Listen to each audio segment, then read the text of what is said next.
Good. Glad you guys are hanging in there. Similar faces. It's been a busy track. How have you liked it so far? It's been good? Good time? Time well spent? Glad to hear that. This is the last session inside this track. After this, we'll go back to Simon Hall to hear Ann. She'll be the closing keynote. Also, in the next few days, expect to get an email from Lancaster Marketing Group and the Insight Conference. It'll be a survey just to get your guys' opinions on what we did right and where we can improve. So we'd appreciate that feedback. For those that didn't hear it, I'm Eric Kazda, President of Quantum Dynamics. We're the sponsor of this track. It's been our pleasure to bring these great speakers to Lancaster for you guys. Next up, we have two individuals from Godfrey. Cliff Lewis is the Executive Creative Director of Godfrey. Cliff has also worked as a web writer, a technical writer, and account copywriter. In 2012, Cliff helped rebuild Godfrey's creative concepting process and has since played a guiding role in scores of concepts for branding, industry events, and global B2B campaigns. Cliff was Lancaster Story Slam's Grand Slam Championship winner in 2015. Nice. If you guys didn't know that. If you've not been to that event, by the way, it's an awesome event. And now spends most of his time polishing the trophy. The only trophy I ever got. Scott Trobaugh is Vice President and Executive Creative Director at Godfrey, an exclusive B2B marketing agency. Trained as a studio artist and graphic designer, Scott is known for tethering outlandish ideas to the realities of business. Because the only good outlandish idea is the one that actually gets made. Art, copy, code, all of them must submit to the big idea, the North Star by which the message is successfully steered. So with that, I welcome Cliff and Scott.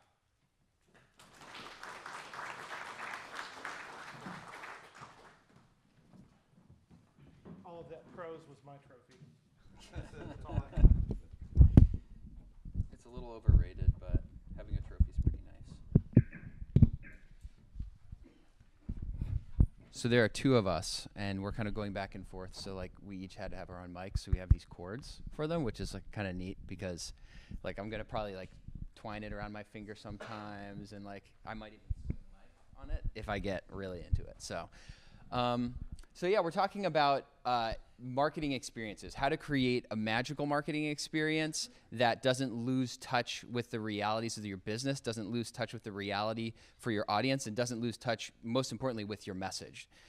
So experience marketing, this can mean a lot of things. And like this is one of those terms, kind of like when people started talking about content marketing, and there was just like, if you tried to Google, it was almost ungoogleable because it'd be like content marketing, inbound marketing, content strategy, and you're like, which one is which?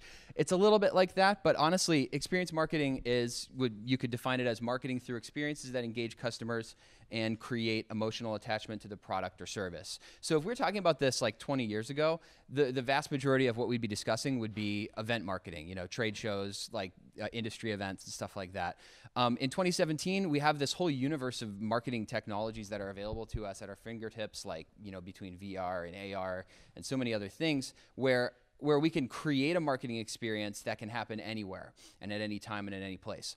So it's a little different, but I think for a lot of us, it still is about those event marketing opportunities, those times where we meet in person with our audience and where we marry together those new technologies and create an experience for people that leaves a lasting impression. I mean, out of this group, how many of you have businesses that sometimes attend events and make, like, out of a show of hands, I'm just curious, like attend trade events, whether it's local. So yeah, so it might be like the Lancaster Chamber event next month. It might be an industry event that's happening in the next year, but we all sometimes create marketing experiences in one way or another. And when we do, we're putting time and money and effort into these things and a lot of thought, and we want it to pay off. But the problem is there are so many ways to get it wrong.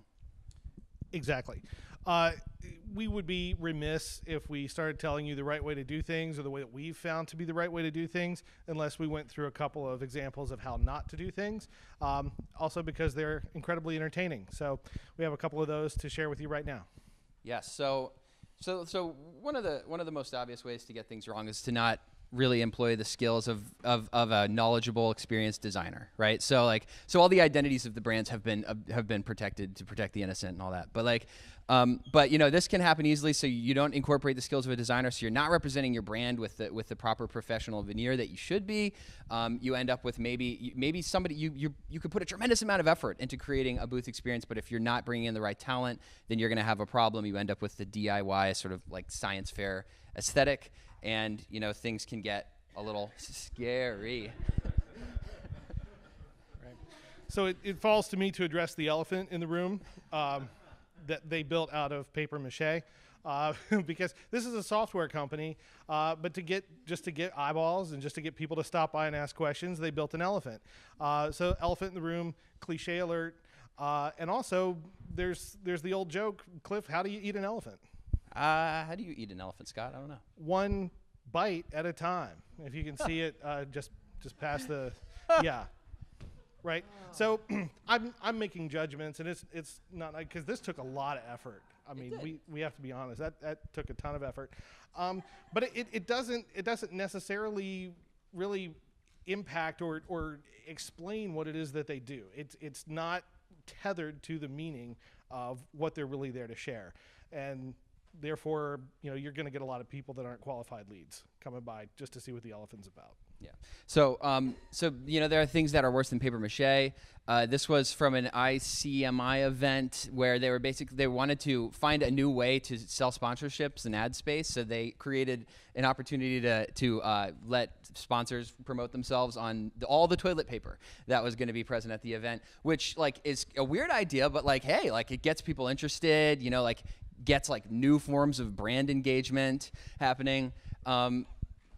Don't think about that too much. So then so that's kind of interesting, but then, it becomes a problem when this toilet paper, in order to be printed on, had to be on this heavy duty sort of stock. So it ended up clogging and flooding all the bathrooms at the conference location. This is a true story. And so they had to pull that. So, there are a lot of bad ways to create a marketing experience. I'm pretty sure this wasn't their primary idea. This wasn't their best idea. Scott, I think it might have even been their number 2 idea. I believe it was. Thank you. We're done. See you. Mike. Yeah. Okay, so that's the fun stuff. Those are the things. We all love a disaster movie. We all love a disaster example when it didn't happen to us. But the problem is most failures and most disasters happen to the soundtrack of applause and of smiles, of people who have stopped by to see what's going on in your booth, people who have come by to see what you're doing and love it and have a great time, but then nothing happens afterward. And those are the ones that we really have to be concerned about. Yeah, so sometimes the worst things happen when you're feeling great. So maybe you have a magician, and because this actually, sometimes people have magicians, and maybe you have a magician and the guy's killing it, he's doing card tricks, and people are loving it. You've got throngs of people, they want to check this out, they're really interested in the magician, and it's going great. Maybe you have the first iteration of VR, a VR experience in your space. You're the first ones to do it. People are really dazzled by that. Or you've gotten onto a hot new social media platform and you're getting a lot of followers, and it's great, but something's not quite right, because the people who are engaging with your brand in this setting, they're not converting. They're not turning into leads. They're not engaging. They're not learning anything about your brand. Maybe they just really don't even care, and they leave the experience having not absorbed really any of your story or your message at all. You've made a huge mistake. And this happens to the best of us, and sometimes, again, it feels great when it's happening until the returns come in. So the question is, what went wrong, and how can we avoid these kinds of mistakes? As a quick side note, I want to thank the good people at Microsoft for the morph transition in PowerPoint, because we are addicted to it. We've had more fun with that. But like transitions in PowerPoint, if you don't do them well, it's all flash and no substance, right? It's only helpful when it's really bringing an idea to life in a meaningful and clear way. And so, just like a magician at a trade show, all flash and no substance doesn't work. The magic of a new experience must stand on the stage of your message, and that's our primary statement for you today. Yeah, so So it's great to be the first, right? Like we love, especially, and we're not going to be talking too much about card tricks. Like, sorry. So if you came here for like magic tricks and stuff, we don't like know too many. You know a couple, but we're talking mostly about the kind of magic we're attracted to as marketers, which is new forms of marketing experience, new platforms, new forms of engagement, new media. And those are great because, you know, when we run after those new opportunities, it often is something that maybe hasn't been done in our space. Maybe our competitors haven't done it. And in a competitive market, it's good to be the first, right? But being the first is not enough to get you where you're going. Right. So there are a lot of great things to be first at. Virtual reality, all the kids are doing it. It's getting a lot more accessible and a lot cheaper. Maybe you want to try that. Maybe it's like a new social media platform that is just growing exponentially. You want a seat at the table. You want to be a part of the conversation. Or maybe it's some fancy new AI idea. Artificial intelligence is becoming a lot more accessible and a lot more doable and very cool. Or could be live video, whether it's Facebook Live or Periscope, creating these opportunities to engage folks who aren't actually physically at your marketing experience or your in-person event and getting them involved from, you know, maybe even around the world. Maybe you want to let your imagination run crazy and actually allow your product and your customers to interact with fanciful creatures and all kinds of sci-fi weirdness with augmented reality. Right, or you could also play with something like conductive ink. Has anyone ever done anything with conductive ink before? It's a really neat technology. So it's basically just a substance that you can apply to any printed surface and can actually cause a printed surface to behave as if it were a touchscreen device. So you could touch something that looks like it's just your booth graphic design, and it could trigger a lighting effect or add an audio effect or maybe trigger a video. And you can do some amazingly creative things, especially because what you're looking at there, that's just the ink itself, but you can actually usually print or paint over it so you wouldn't even know it was there, and you could do some pretty amazing stuff. You can screen print a circuit board with that stuff. But those are just 6 examples of why there's never been a better time in the history of humankind to be in marketing. We've got so many amazing options, and so it's really tempting to just go hog wild with them. And one of the big reasons why it's great to be the first, and it does matter, is this idea of defamiliarization. So this is like usually an artistic term, but I think it's pretty handy for what we're talking about here. So defamiliarization, more technically defined, is presenting common things in an unfamiliar way to enhance perception of the familiar. So if you have an audience member who already knows your brand, already knows your product, they kind of understand what you're about, but you let them hear your story again in a new medium that they've maybe never experienced before, they are quite literally seeing your brand in a new way. So, you know, they say you don't get a second chance at a first impression. Well, using new marketing technology and through the power of defamiliarization, you know, you kind of are getting a second chance at a first impression. So defamiliarization, getting there first, being the first, it's great, it's valuable, and it's a huge opportunity, but there are so many ways to squander that opportunity. Right. Being first is great, but it's not enough. So case in point, in 2014, Apple and U2 tried to make history, and frankly did. At that point, to date, U2 had sold 170 million albums. That's an amazing career for anybody, right? And with the click of a button, in 1 second, they handed out 500 million. So they quadrupled the number of albums that they had actually gotten to fans like that. That was huge. They were excited about it from a technological standpoint, from a customer engagement standpoint, and so was Apple. Here's this surprise album from one of the biggest bands on the planet, and everybody gets it right now. You should all be super thrilled and excited because this is amazing. It's announced and it's in your account right this second. Problem is, though a lot of people were really excited about that, myself included, it didn't turn out so well from a PR standpoint, because what they failed to understand, or what they failed to consider, is the fact that so many people saw their iTunes account, saw their phone as a very personal space. It was something that they curated, they chose what was in it, and all of a sudden you're just shoving an album into my record collection. So there were people who loved U2 and hated this idea because they just felt like their account basically was violated by it. So Apple then had to basically put together what I say is the saddest page on their entire website. Is, hey, that awesome thing that we spent a lot of money doing and that we tried to give to humanity, here's how to throw it away, because you've all demanded to know exactly how to throw it away. Yeah, so it's not always great to be the first when you're you too. This is an example of when AR was pretty new. This was Avon did a promotion where they were promoting a new line of perfume, and they created this AR marker so you could go to a web address and get a picture of yourself taken alongside like this CGI perfume bottle. So like it doesn't seem like the most effective way to promote a product that you primarily experience through your sense of smell, to see a virtual floating cartoon bottle of perfume next to yourself, but you know, they were first and maybe wasn't the best thing. From a design and usability standpoint, I cringe every time I see her trying to fold the magazine back to like try to not look like she's holding a magazine and look like she's actually holding the perfume bottle. It kills me because you could have very easily taken that same magazine ad and just had the perfume bottle stick right up on top of it like a little building. Would have looked pretty cool, even though it sort of resembles a bar of soap. But hey, they were first. That's still good. First is not enough, right? So the problem is it's good to be first, but first is not enough. So the solution for that, as we found it over the last 5 years at Godfrey, is a concept-driven experience, and that's what we're going to talk to you about today. Concept, as we define it, I always like to give this little disclaimer. Typically when somebody says concept, they might mean a sketch, they might mean a singular idea, they might mean an ad comp, like proof of concept. For us, a concept, we define it as a repeatable creative idea that expresses a strategic message. Because really what a concept is in this sense is less of a single idea and more of an idea machine. It allows you to take that idea and repeat it across a wildly scalable landscape of possibilities. Right, so we wanted to show you guys a little bit of like how the sausage is made. So I think a lot of, how many of you are from like marketing firms or agencies?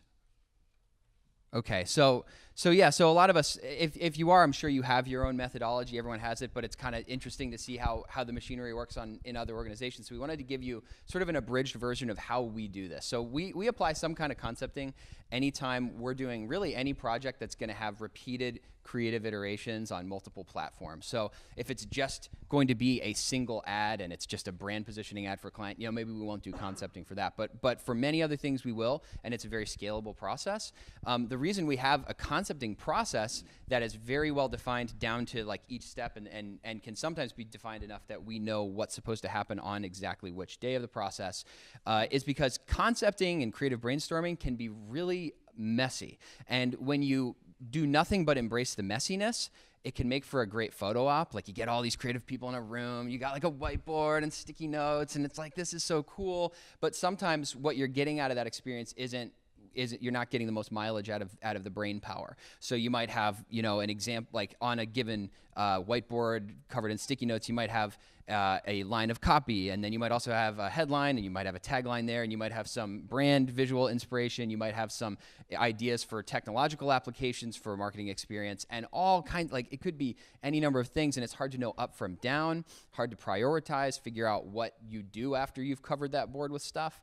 So what we have is a couple of steps that kind of break that process up, allow the messy parts that should be messy to stay messy, but also allow us to kind of walk through it with confidence and feel really good about where things are headed. Even when it's crazy, we know, oh, this is the part that's supposed to be crazy. So we'll take you through this. The first step, we broke it down to about 4.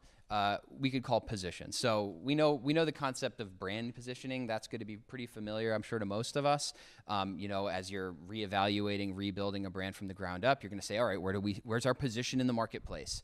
But the idea and the principles of positioning are something we can bring to bear on almost any type of project, because positioning is really about understanding where you stand out, what's special, what makes your product or your brand different to a given audience. So, and this is something that if you're just talking to your audience, you just know them, you probably have a gut feeling for this at the very least. Even if you don't have budget for a lot of market research, if you can't do any, you know, major voice of customer effort, you can still, it's still worthwhile to take what your impression is and what your sense of your position is and work hard to articulate it in the most detailed and very specific format that you possibly can. So this is how we do it. One of our clients, they're called Stowe, and they make what they call building envelope solutions. So I'm not gonna spend too much time on all the jargon, but basically they make a whole host of products that serve the exterior of a building system. All of our clients, by the way, are like very B2B industrial manufacturers and stuff like that. So it's always complex, and we kind of like to geek out over it. But they basically make a lot of products that keep a building dry, keep a building well insulated, and generally more efficient. So when we were helping to establish their brand a couple years ago, we came up with this statement to sum up really where they stood in the market. Stowe is the technology leader in wall systems. And with a statement like this, a core idea, we want it to be doing three things.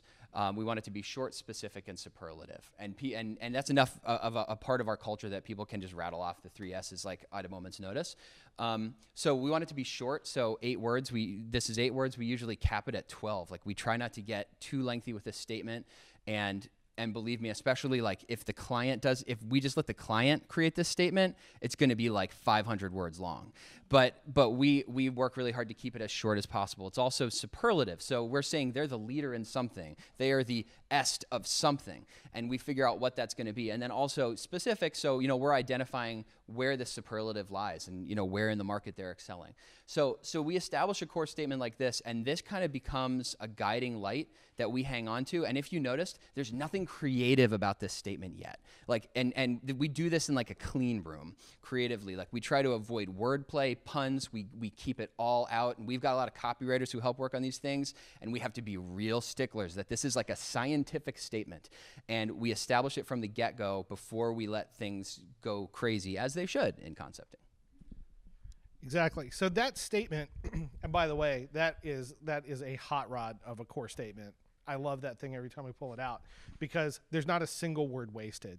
It's so lean and so meaningful, and that takes time. That simplicity, it takes a while, but it's important and it's worth investing in because it's something that people can just rattle off. To Cliff's point.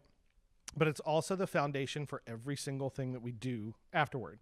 So once we arrive at that statement, once we have the client's buy-in, I have every single creative who's on the team memorize it. I want them to be able to spit it back to me at any time.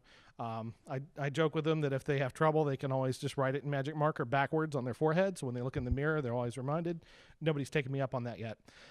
But that's what's vital for this next stage. It's the foundation of what we call the churn. The churn is the point where we try to take the insanity of ideation and just the vast openness of idea creation and give it a place to root and bloom. So in order to do that, we actually use what we call the #1 experience marketing tool. So get ready. I'm going to reveal it right now. It's the good old-fashioned American note card. What this does, this is among ideas, because you have big ideas, you have small ideas. Basically, you just have a ton of ideas. This is the social equalizer. You take each idea, you put it on an individual note card, and you bring it to your creative meeting. And the way that we do the creative meetings, we put teams together. Cliff, as you heard in the opening, is a writer. I'm a designer. We've worked together for a number of years as just a good old-fashioned art and copy advertising team. We appreciate what each other do, and we find that we have sort of an exponential production of ideas from getting together. We try to replicate that as much as possible. We look for the people that are going to work well together, the people that are going to complement each other, and we put those folks together on teams. So then we give them a stack of note cards, and we tell them to go find a place. It can be somewhere in the building. They can hole up in a conference room. They can hole up in somebody's office. They can go out, go get coffee or ice cream. I don't care where you go or what you do. It's open to whatever gets the creative juices flowing. And usually at the end of about 90 minutes, we have something that looks like this. And what these teams do is they'll take stuff, they'll look up various inspiration ideas. They'll get designs, they'll get colors, textures, photographs, little snippets of words, prefixes, suffixes, phrases, just anything that comes to mind, and they'll get it onto paper. So that allows us to get all this stuff together. And then one of the key things too is as creative directors and as people who lead these teams, we strongly encourage, I won't say insist, we strongly encourage every single idea to come back to the next step, because it's important that for 2 reasons. #1, an idea that somebody decides maybe isn't very good, that they're going to self-censor, a lot of times it's something that somebody else could take and get inspired by, right? It might just be a stepping stone on the way to something great. The other thing is, if you share all your worst ideas and you sort of like laugh at yourself and laugh at each other a little bit, that's a tremendous team building exercise. So about a year and a half ago, I instituted what I call the Best Worst Idea Award. And that encourages people to share. It encourages people to just come with their absolute worst stuff along with their best. And I'll give sort of a gag prize at the end, and people actually compete for it. People will try to outdo each other on bad ideas. But because of that, we've gotten some of our best ideas as a result, because it's quantity over quality at this stage. What were some of the gifts? I can't remember. There were some good ones, and then there were some bad ones. I mean, for the just the worst idea, where it was just kind of lazy, I give them like a biscotti or something that I wasn't going to eat. Right? I've done that. Yeah. I have a number of eggs of silly putty and that kind of thing in my office. I've given away a couple of business books. You know, if there's something I have a double of, it just goes in the Oh, best one was a green Yeti Coolers trucker hat. That's cool. Yeah.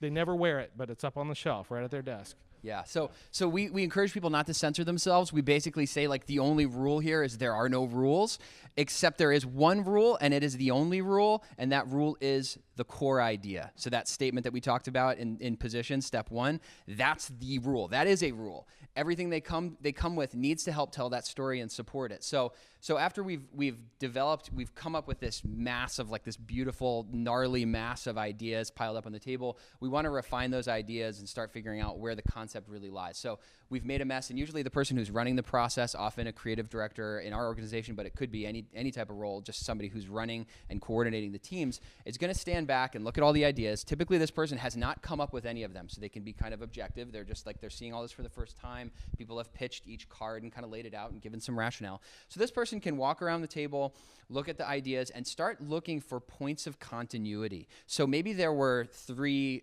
duos working, like 3 pairs of people working on concepting, and maybe there will be a note card from team 1 and a piece of inspiration from team 2 and another note card from team 3, and all of them, they actually really belong together, and those teams never would have known it, but you start to see a point of continuity. So you start to make these little piles and groups. You start to trim out some of the ideas that maybe don't really adequately act on that core idea, and you start to notice maybe a couple dead ends. So you kind of trim down the pile, and you come up with maybe 3 at most, like 3 basic directions. And one of them might be, if we think back to the Stowe example, Stowe's the technology leader in wall systems. Maybe one of the ideas was, let's show what the technology itself is, and let's tell that story by giving this advanced view where we're kind of like almost taking an X-ray or looking through things and seeing where that technology lives and how it works. And there could be a whole aesthetic that spins off of that. So each team is then assigned one of the piles, and they go out and they kind of start to refine those ideas. So if a team was assigned that idea of looking deeper, right? Like, they're going to get their inspiration, and maybe they have like 50 printouts of things they pulled off Google Images and little lines of copy and ideas about an aesthetic.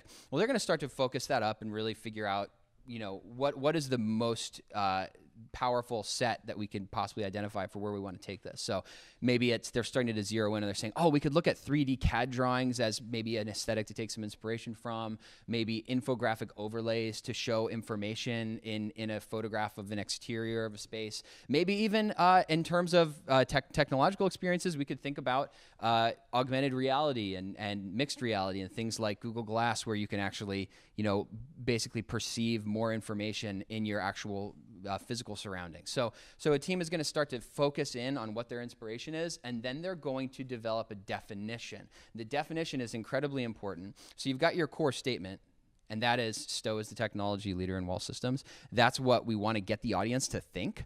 We may not even put that ever in copy, but that's what we want them to walk away thinking, what we want them to walk away from the experience thinking. The concept is how we get them to think it, and it's the shortest recipe we can possibly write. So it has a nickname, which is just like a handle. It's just so we can refer to the concept and come back to it. And then there's a definition, 15 to 20 words max. We keep it as lean as we can. And we want to identify the defining convention at work, the aesthetic, whatever it might be, and what the intended effect is. So, what kind of feeling are we trying to evoke? What kind of impression do we want to make? For Stowe, this was the concept that we defined. So we called it tech. We said peer beyond the surface of things to introduce the deep potential of a Stowe wall system. And that was a concept. So that was a concept definition. So once we have inspiration and definition, we stop just talking about directions and stop talking about brainstorming and just like churning. And now we know we have a concept. We actually have a repeatable, creative idea that expresses a strategic message. We've built, like you said, a concept is not just an idea, it's like an idea machine. We've built the machine at this point. So now we can start to see some of the real magic happen once we've kind of laid that groundwork and that infrastructure for what our message is, and then how that message feeds into an experience. Exactly. So once you have that foundational core message, you have that concept for how you're going to get that message across. Now you sort of line everything up, flip the switch, and just see what comes out. It's not really as easy as it sounds, but it's organized and it's clear, and that helps to stop the sort of churn and the questioning of ideas and that kind of thing, because we've already got that focus. So that's where we can really go and start creating some stuff. That's fantastic. So here's an example of something that we did for Stowe. I'll walk you through this really quickly. As Cliff said, the concept was called tech. And in this case, you have to remember they're a construction materials company, right? So people aren't necessarily thinking of technology, but they are the technology leader. Their stuff is absolutely out front. So we took some of their branding elements and built this little yellow bracket system that we call the tech element. We can put that over top of anything, and it's going to activate whatever we put on it. So it could be a little bit like an AR marker. It could actually pull up some piece of information about that element of the structure or of the technology, or it could be like an X-ray slide, and you could actually see into the building and actually see into how the stuff is put together. So you can go ahead. So here's an example of something that we did. We had a challenge. They went to a trade show. They had a trade show called Material Connection in New York. I don't know if anybody's ever heard of it or been to it. You get about 25 or 30 square feet in a pretty crowded space, and it's 2 hours. And they wanted to provide an experience for people that would really get them into this, into understanding a lot of the materials that they have. So real quickly, we built this board. I said this board was programmed with wires and a drill because we actually constructed this in our R&D room there at Godfrey.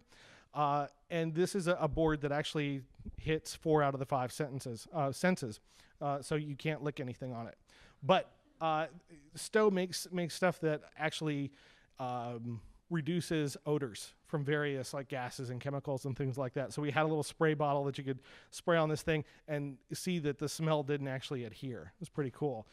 There were other things that you could look at and you could touch. And then there was actually an audio one here. The NAFI with Stowe Technology. This is great. The little area in the bracket there, which again, in this tech concept, every time you see that bracket, that tech element, that means that something's going to activate. You could touch in there. We use conductive ink. So you just touched it, put on a set of headphones, and you would actually hear an example of what this sound dampening product would, the effect that it would have in a room, say much like this one. We have an example. The sound of a crowded room.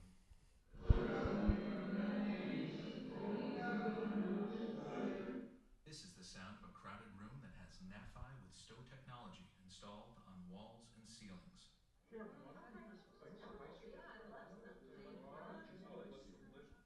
This is the sound of a busy street outside your building.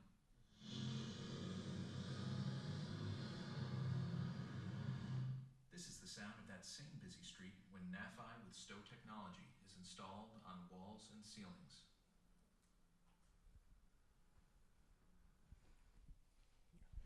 So we would have people at the booth just taking a listen just for that long and hear the product is demonstrated for them in a very simple and compelling way. They could move over and look at things and touch things, whatever they needed to do. So it was a compelling 4-sense experience that they could really enjoy in about 4 to 5 minutes, because time's of the essence at a kind of flash trade show like this, which is terrific. So that worked out really well. The other thing is it's something that they could take and they can use this technology. They can use the elements that we built, across the board. They could take it wherever they need to take it, put it in their lobby or anything like that they want to do. So we're going to take you pretty quickly through some other examples of just like how you could take a concept and turn it into an experience. So I'm going to probably move pretty quickly so we have time for questions.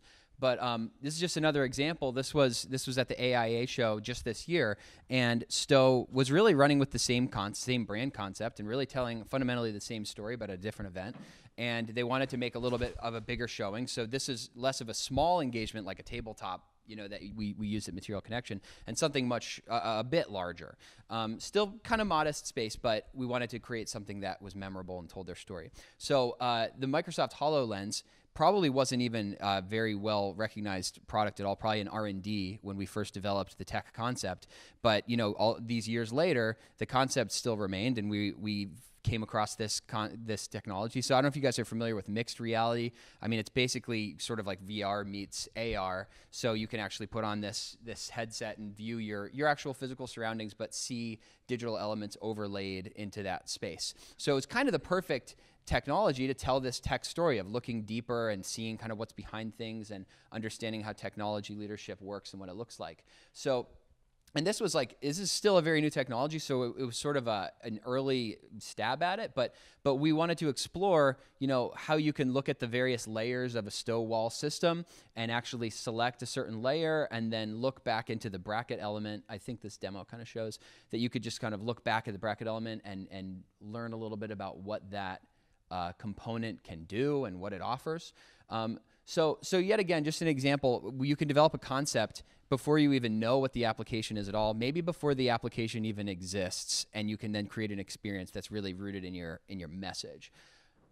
Another example, one of our clients, Nora, they create resilient floors, mostly rubber-based flooring, and all the time their story is generally about a product that is beautiful and allows a lot of design choices, but is also very functional and very safe and very healthy.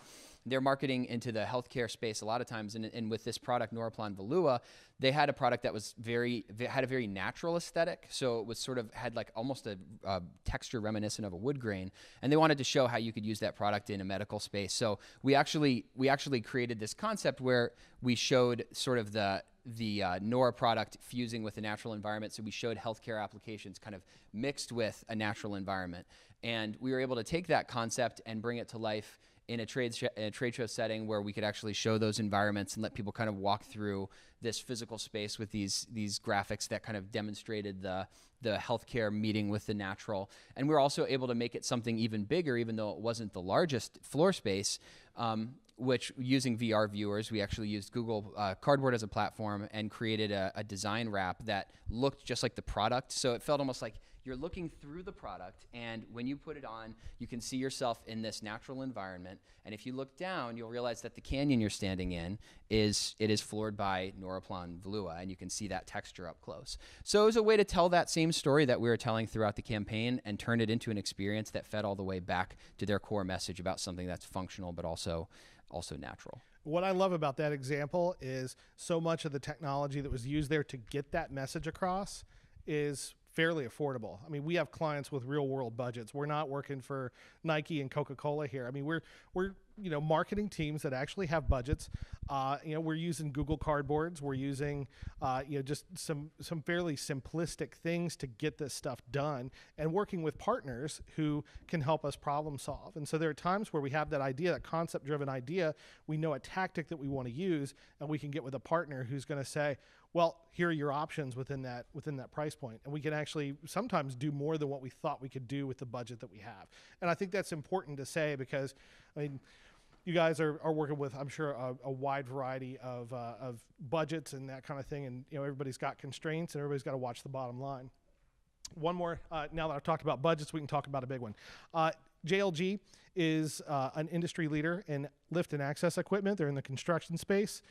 They actually developed that category, and they still stay at the cutting edge of it. So what we figured out was they're seen as an innovator. Everything that they do needs to feel innovative.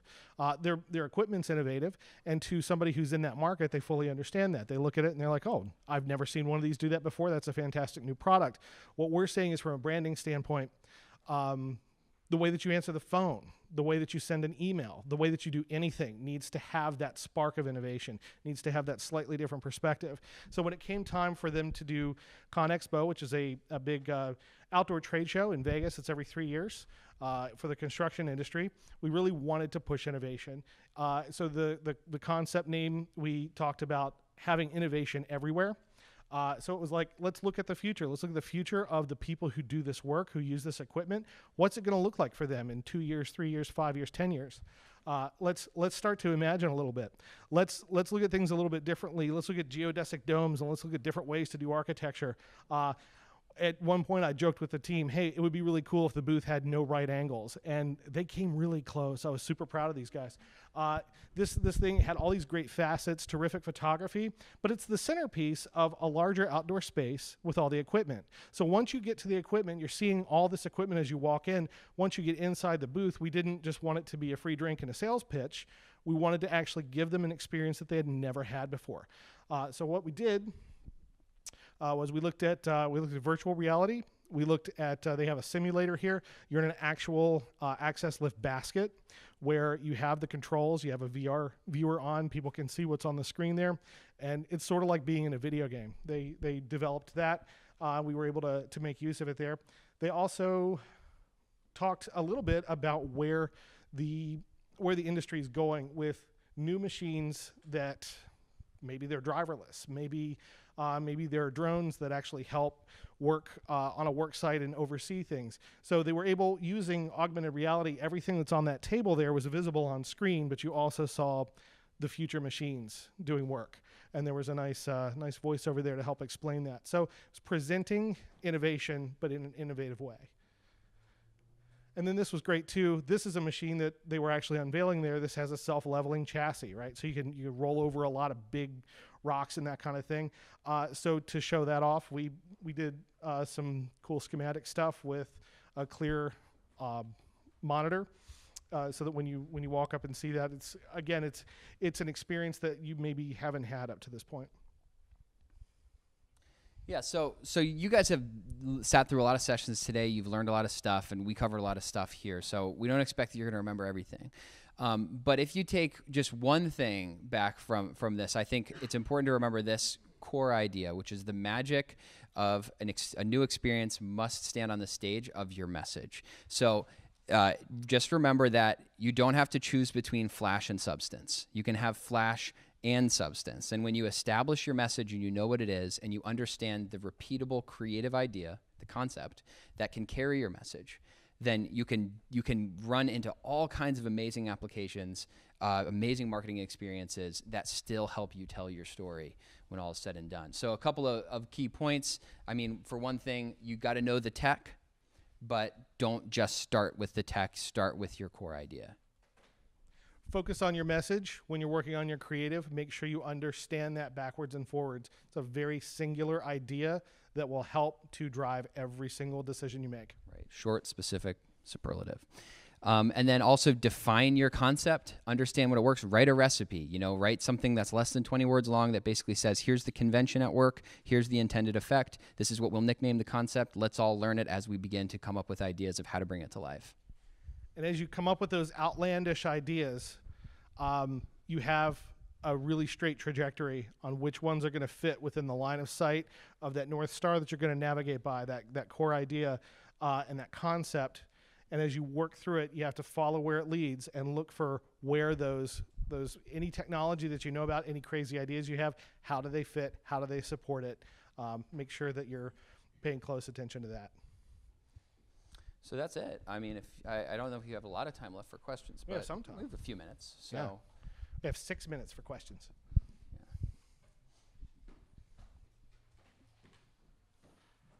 Yeah.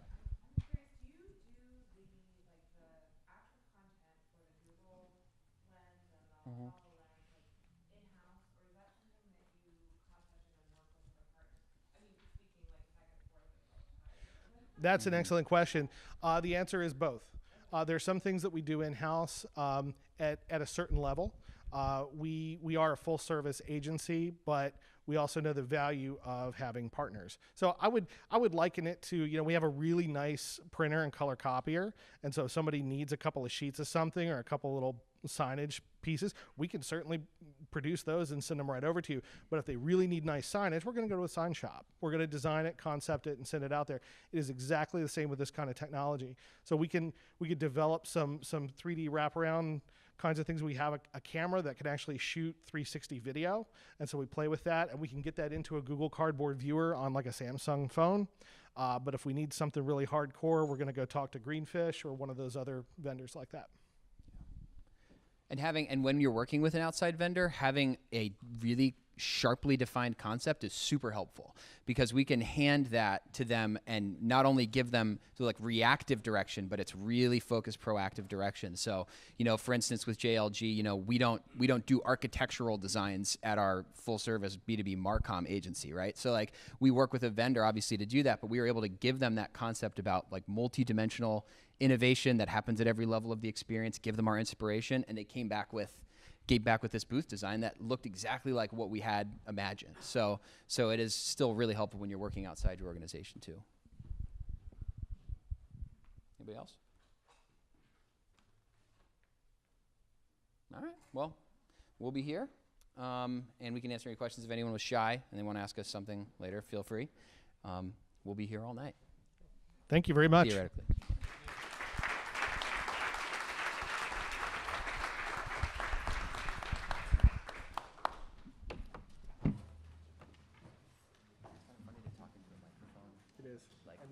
No extra sound. The next section will be in Simon Hall. It's the closing keynote. So, again, thanks for coming out to Insight.